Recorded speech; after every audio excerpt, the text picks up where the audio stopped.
What's good, guys? So I wanted to talk about the Intergalactic the Heretic Prophet trailer that dropped a few weeks ago at the Game Awards. I've been meaning to get to this, but just with the holidays, I really haven't had a whole lot of time. Before we get started, if you like this, like would be super appreciated. Also, I got my fingers crossed to hit 1,500 subscribers before the first of the year or on the first of the year. I need 10 more, so if you could be part of that, appreciate it. If not, understand. Anyways, I've played quite a bit of Naughty Dog games, all of the Uncharted games, the first Last of Us. I played some of the Jack and Daxter, back in the PS2 era, but I'm not, admittedly, not a huge fan of those games. There's a lot of bizarre design choices and bizarre trailer choices here. So first off, I trailer wise, this doesn't convey a lot of what the game is about. At the very end, we get a glimpse of her with this laser sword fighting this robot. She jumps off of a rock. She has a pistol on her side. We don't know what involvement the pistol is going to have.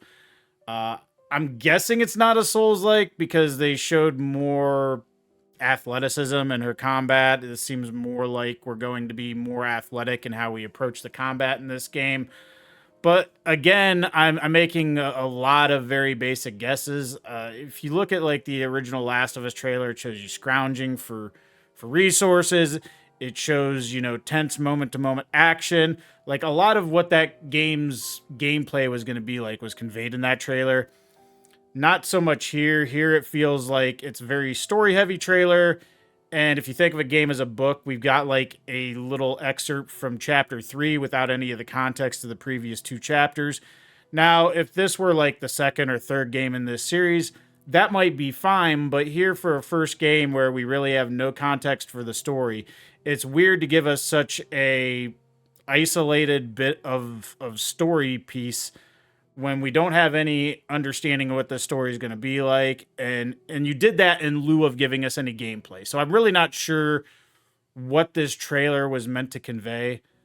Now we do have to talk about the main character, Jordan, I believe her name is, and they show her with the shaved head. And I know a lot of people are looking at this right now probably thinking, dude, why are you talking about shaved heads? You clearly have a shaved head. And it might surprise you to know that this is not a look that I pursue because I have a whole lot of options. Um, it's not like, hey, if I have my pick of this or like wonderful hair, that I wouldn't choose wonderful hair. But we play the hand we're dealt. And even you could say, well, hey, look, Sony has Kratos. Kratos has no hair. Kratos,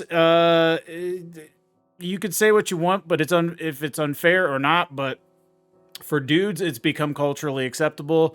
For women, it is weird and off-putting. There's only really a few instances I can think in any popular culture where a woman with a buzz cut worked, and generally it was because they were in a situation where that buzz cut was mandatory. Think of Sigourney Weaver's character in Aliens 3, where she was basically in a giant prison, and so like shaving your head was possible or mandatory. Think of a movie like G.I. Jane, where you're in the military, you can't have super long hair. So there's instances in pop culture where we've had a woman with a buzzed head and it's made sense, but like here it just seems like she's doing it to do it. And then you have to question, like, you put a female character in there and then gave her traits to make her look as masculine as possible. And not only is that going to be off-putting to a game that's, I mean, it's a sci-fi game with swords fighting robots. Like that's there, you really couldn't say that that's not designed for guys. That's as many guy-focused buzzwords as you could throw into a game description. And not only that, but really, I don't think females necessarily will connect with the look of this character. Now, you could just say it's a look, and maybe the character, develops. Maybe we're given reasons for that. That's all possible.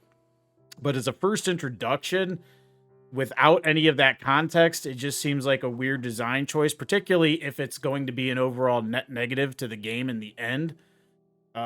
Because I don't think there's anybody that is going to buy the game because of this design choice, but there will be definitely people who ignore this game because of its design choices and its main character.